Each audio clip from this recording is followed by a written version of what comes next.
Hi, welcome back to the series of videos on IndAS, that is IndAS with Accountsman. In the previous lecture, we had started with IndAS 21, effects of changes in foreign exchange rate. So in the present video, we will continue with SFR from wherever we had left.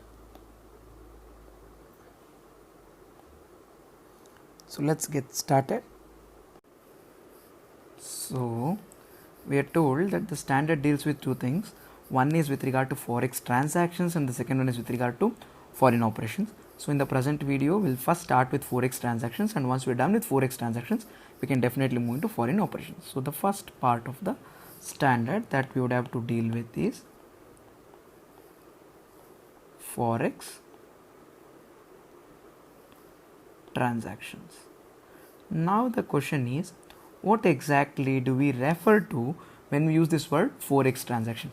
It refers to those transactions which are denominated or it is settled in foreign currency.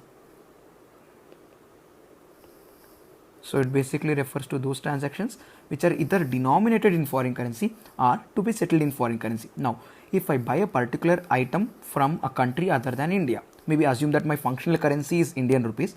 So anything other than Indian rupees is my foreign currency. If I try to buy an equipment from Germany or a specific equipment from Sweden or US or Russia or any part of the, the rest of the world, then when I buy, that particular product's price is denominated in a currency other than Indian rupees. So that becomes my functional currency.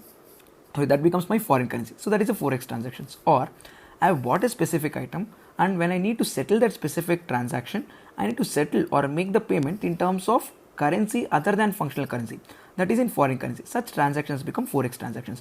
So the example can be purchase of plant property equipment, or any other investment or financial or any item with regard to which the settlement is to be made in foreign currency, or with regard to which the price or denomination is basically given in foreign currency. It might be goods also, or it can be money that is borrowed, against which the payment has to be made later. So everything related to those transactions which are denominated in foreign currency or to be settled in foreign currency. So this is with respect to transactions. So these are Forex transactions. So now how exactly do we record our Forex transactions? We need to segregate it into two major aspects.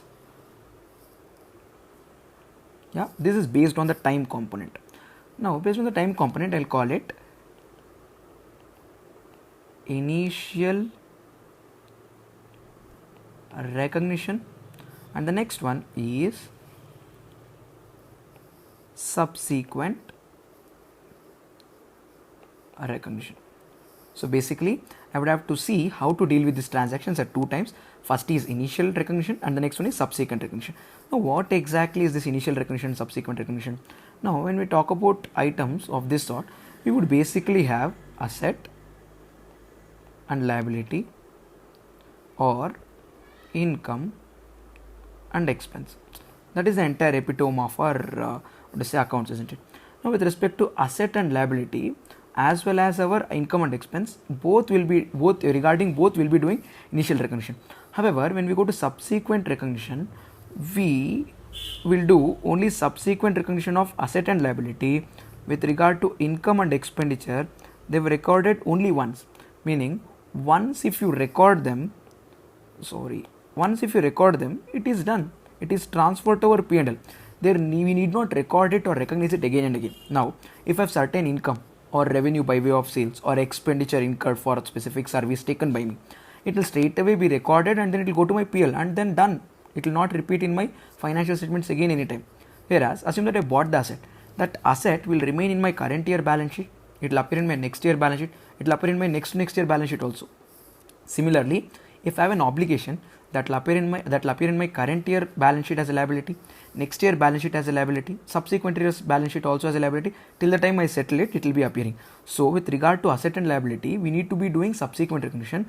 However, with regard to expense and income, we will be only doing initial recognition. There is no subsequent recognition of expenses and incomes. So that is something that we need to know.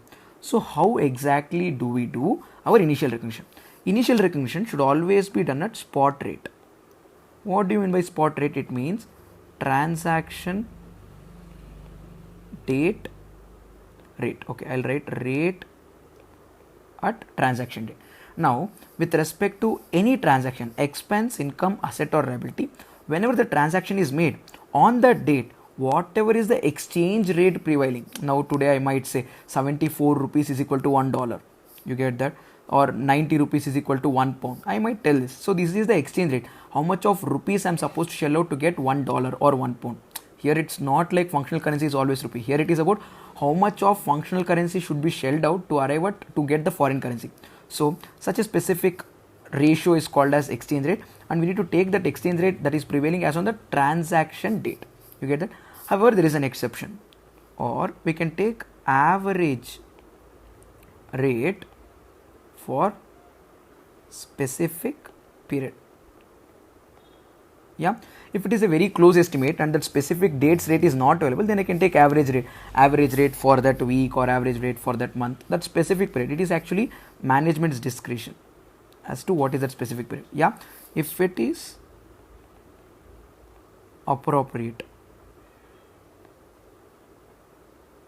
Yeah, see, the rate keeps on changing.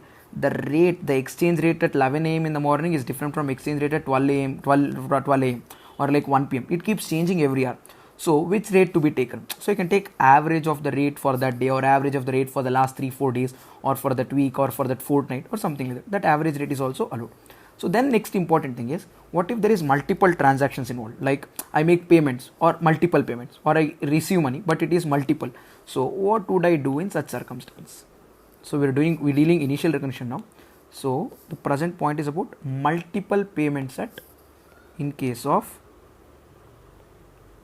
multiple receipts or payments. What do I do if I have multiple payments or multiple receipts? Can I take the average of entire thing? No.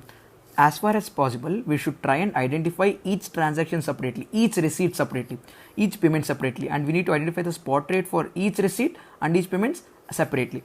If they all fall in the gap of 1 day, 2 days, then we can take the average. But to the extent possible, always each receipt or each payment has to be identified separately, and the spot rate or the transaction rate for each of the transactions has to be determined separately. Yeah.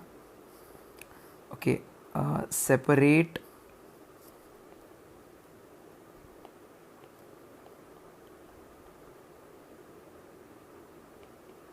transaction rate, or what I call it, spot rate, for each transaction. Should identify the separate spot rate or transaction rate for each transaction. Yeah, that is with regard to Forex transactions initial recognition. So now we're done with initial recognition, but I don't have the space here to discuss the subsequent recognition. So I'll do subsequent recognition discussion in the next slide. Can I? Come on, let us now go to discuss subsequent recognition of Forex transactions. Yeah, so we are now discussing subsequent recognition of what? Of Forex transactions. As I told you previously, with respect to subsequent recognition of Forex transaction, this is applicable for assets and liabilities. For expenses and incomes, there is no subsequent recognition. This is there only with respect to assets and liabilities. So in order to understand this, we categorize the items into two broad classifications. Number one, I'll write it in blue. Yeah, first one,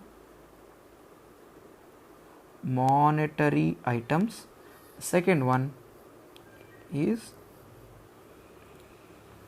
non-monetary items. So in order to understand subsequent recognition of Forex transaction, this one may second part, basically our standard has two parts. This is one, okay, this is one, and this is two. So we're discussing one Forex transaction has two parts: initial recognition, subsequent recognition. We're done with initial recognition. We were seeing subsequent recognition. Under subsequent recognition, I further classify the items into two, that is monetary items and non-monetary items. So before I go any further explaining you monetary items and non-monetary items, I would have to explain to you as to what exactly do we mean by monetary items and what exactly do we mean by non-monetary items. If I have to define the term non-monetary items to you, items which are not monetary.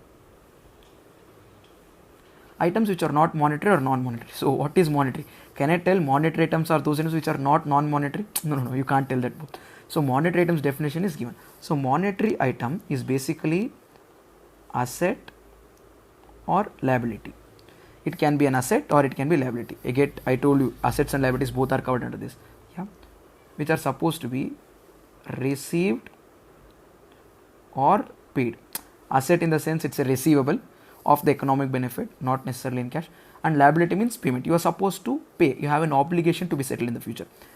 In this particular thing should be in determinable money. So monetary items are those items which are assets or liabilities to be received or to be paid in determinable money.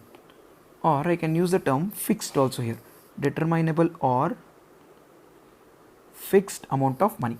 So whatever is not monetary or whatever are those assets and liabilities against which the receipt is to be made or payment is to be made, which is not determinable in fixed or determinable money. Okay, I'll tell you, not fixed or not determinable money. If it is not fixed or not determinable money, it becomes non-monetary item. Now, if I have to give you few examples, let me write examples here. Yeah, something like debtors, creditors, bills receivable, bills payable. Yeah, or if I have any debentures, or maybe even preference shares. All this will become my monetary items. Like debtors, I know how much money that I need to pay to my debtor. Sorry, how much money I should receive from my debtor. Against creditors, I have bought goods from them and I would have to pay them. I know how much money it's to be paid. It can be determinable in money. So that becomes my monetary item. Bills receivable, bills payable, again the same. Next thing is with regard to debentures. With regard to debentures, is it the debenture the asset that I am talking about or debenture the liability? The answer is simple. It covers both debenture the asset and debenture the liability. Now if I have invested in someone else's debentures, that is my asset on the asset side in my balance sheet. Now with regard to those debentures, I would have to receive money and it is determinable money. I know how much money should I receive. Even if there is any premium on redemption of those debentures, I know how much should I receive. So again, that is specifically an asset which is monetary item. Same with regard to preference share also. Even when I have a preference share, I know when will I receive my preference share money on redemption, when is the redemption date. And I also know how much is the premium on redemption and how much is the money that I am supposed to receive on redemption of preference shares. So this becomes my monetary item. You get that?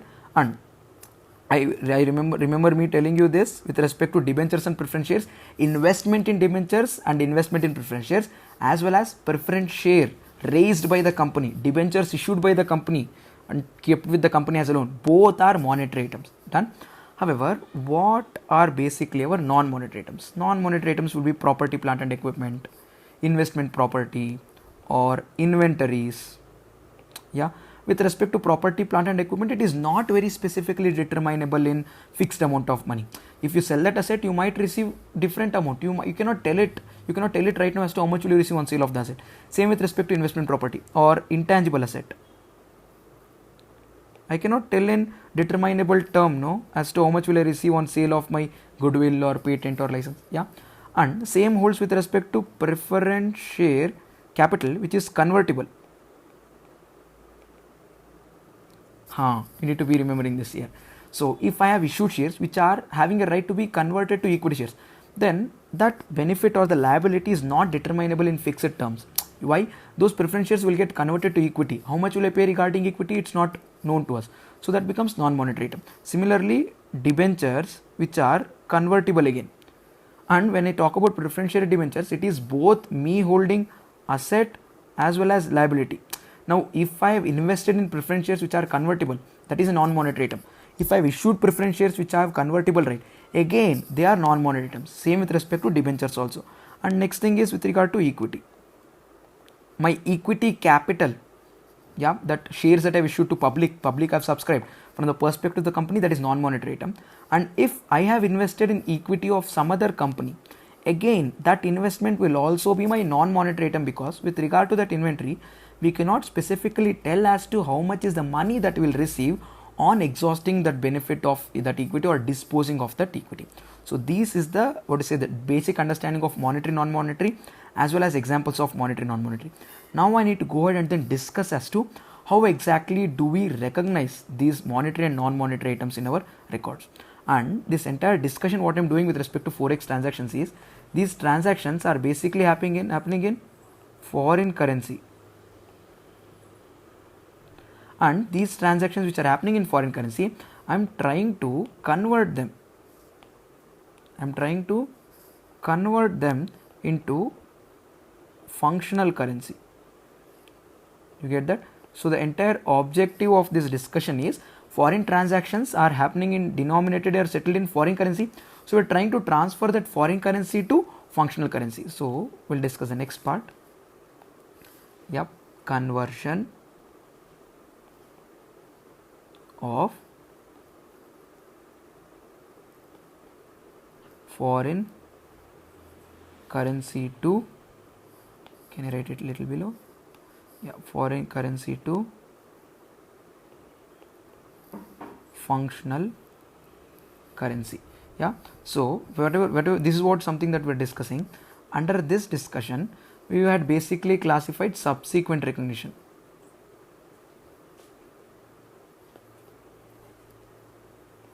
Into two classifications, as I told you previously. First one was monetary items and the next one was non-monetary items. Monetary items are those items which can be converted to determinable or fixed sum of money. So with regard to these monetary items, the rate that I am going to use is always closing rate. What rate will I use? Closing rate. Closing rate is the rate as on the date of financial statements. Now assume that I am preparing my financial statements on 31st of March 2020. On 31st of March 2020, what exactly is that exchange rate prevailing to convert foreign currency to functional currency? That is the rate applicable. Yeah, rate on date of financial statements. Yeah, and whenever I do this conversion, there is going to be some difference, because this transaction is going to be subsequently recognized, meaning it is previously measured. So what we are doing is subsequent recognition now. What are we discussing right now? Subsequent recognition, meaning it is previously recorded. Now the subsequent recognition is with respect to assets and liabilities. It is with respect to assets and liabilities. Now assume that there is a specific asset which was recorded at 50 rupees per dollar previously. Now I am closing it or changing it to my closing rate, that is 70 rupees per dollar. So same item which was appearing in my balance sheet asset side at 50 will now become 70. So there is increase. So that is called as what? Foreign exchange difference. Can I call it exchange difference? Foreign exchange is very obvious. Yeah. Such exchange difference which is arising from monetary items should be transferred to P&L. Okay, straight, immediate recognition. It should be transferred to where? It should be immediately recognized to my P&L account. Yeah, that is the discussion with respect to the closing rate. However, now let us go ahead and then see with respect to non-monetary items.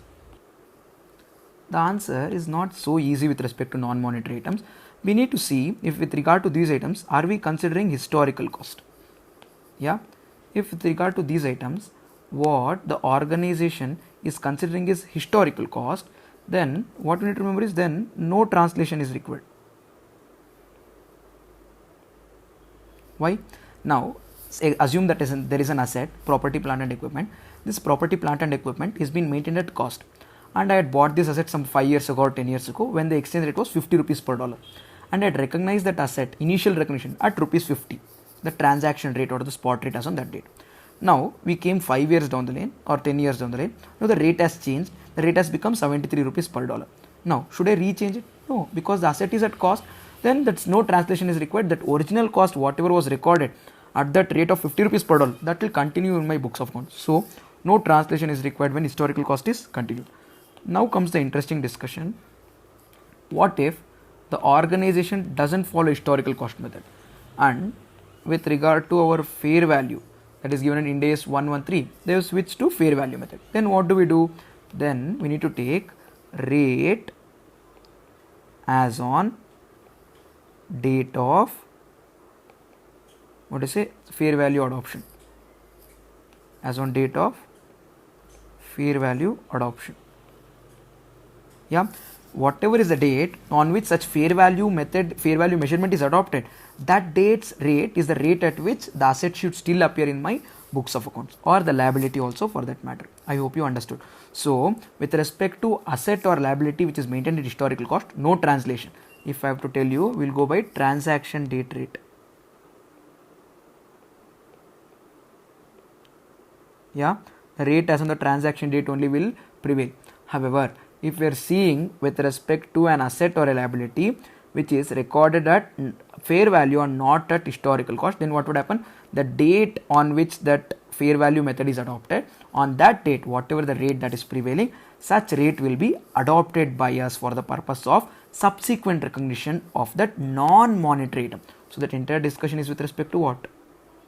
Non-monetary item. Don't forget that aspect. So we are discussing non-monetary item में subsequent recognition. Yes, so come on, let us go ahead now and then discuss with regard to how exactly are we going to do with respect to this one. So we need to understand a little more in detail. So there are a lot of standards which will talk about this property, plant and equipment, investment property, inventories. So there are a lot of standards which are covered under this. So we need to see standard wise as to whether that exchange difference will go to PL or it will go to OCI. Okay, I'll continue here. What I was trying to tell is, here also there will be exchange difference. If a different rate is adopted, so where will this exchange difference go is my point of discussion. So this is specific to standard relating to such asset or liability. Yeah, that exchange difference I cannot tell upfront that it will be transferred to penalty. We need to see standard specifically. I'll elaborate this point a little more. So we'll take an example of property, plant and equipment. Yeah, if I take the example of property, plant and equipment, with respect to this property, plant and equipment, there are two models that is allowed to us. Sorry, that is, okay, first one is the cost model, second one is the revaluation model. If you go by cost model, then there is no exchange difference arising. Why? That cost will only be retained. Whenever you go to revaluation model, firstly the initial recognition will be at cost all by itself. So initially the asset will be at cost. This is initial recognition. Now later when I go to revaluation, that becomes subsequent recognition. Any difference that is arising here, that revaluation proceeds, I'll keep it to OCI. So exchange difference arising should also be kept in OCI. That's the point. If the standard keeps the major initial item as OCI, then such exchange difference also will go to OCI. If standard transfer the difference to PL, then we'll transfer this also to PL. So the conclusion of this example, okay, if you want I can take you one more example. We'll go to inventory. With respect to inventory, what we need to notice, inventory Ind AS 2 says that it should be recognized at cost or net realizable value. Yeah, whenever it says cost or net realizable value, it says whichever is less. Now how do we apply here? Assume that initially we have recorded it at cost. Now NRV is lesser. So in the foreign currency, will I do cost or NRV whichever is less, and then identify the in value of the inventory in the foreign currency? Then I'm wondering how to apply or how to convert this to functional currency. The standard says is that we need to write the cost multiplied by this cost, whatever is there, I'll multiply this by what is a historical cost transaction rate, or that spot rate as on that date. And with respect to NRV, I'll do closing rate. Then this, by doing this, no, I'm right now converting my foreign currency to functional currency. You get that? So when we arrive at this, then I'll do whichever is less. And with respect to what is say that remeasurement of inventory, what will happen? Okay, inventory valuation, such amount will go to P&L, then exchange difference arising on this will also go to P&L.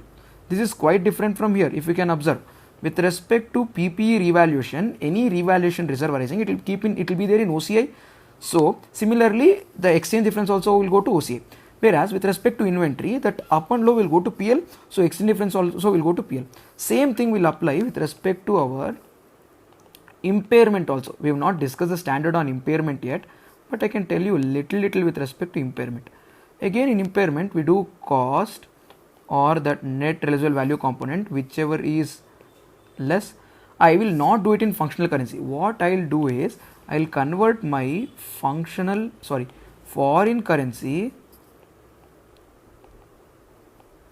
to functional currency first and then take whichever is less. So what I will do is this cost I will multiply by that transaction rate prevailing on the date on which I purchased that property, plant and equipment. NRV I will take on closing rate. So now what has happened? It is all become functional currency. Yeah. Then I will do whichever is less, that becomes my this thing. And with respect to this specific impairment loss, what do we do? Impairment loss will go to PL. So if there is any exchange difference arising, that will also go to PL. So what I am trying to tell you here is, it is specific to the standard relating to such asset or liability. So on such change in the value of that asset and liability, if the values are going to OCI, then exchange difference also will go to OCI. If that value change will go to, what is it, P&L, then that exchange difference also will go to P&L. So it can be dependent. It can either go to OCI or it can go to P&L. You get that? So that is with respect to our subsequent recognition of non-monetary items. Yeah. By this, we are done with our entire subsequent recognition, monetary as well as non-monetary. If I take you back here, we are done with monetary, we are done with non-monetary. Non-monetary may initial, subsequent both done. So we are done with subsequent recognition is basically done. Yeah, done. So we are done with the Forex transaction. So if I come back here, I am done with the first part. So this is the part 2 of our Ind AS 21 video, and we are done with the first part of the standard, that is Forex transaction. So in the upcoming video, that is part 3, we will be discussing foreign operations. So that will be in our part 3. So this is what we discussed in our part 2, and the introduction to the standard was in part 1. So I hope you understood till here. So see you all in the next video in part 3 of Ind AS 21, that is how to deal with respect to foreign operations. Till then, stay in the game.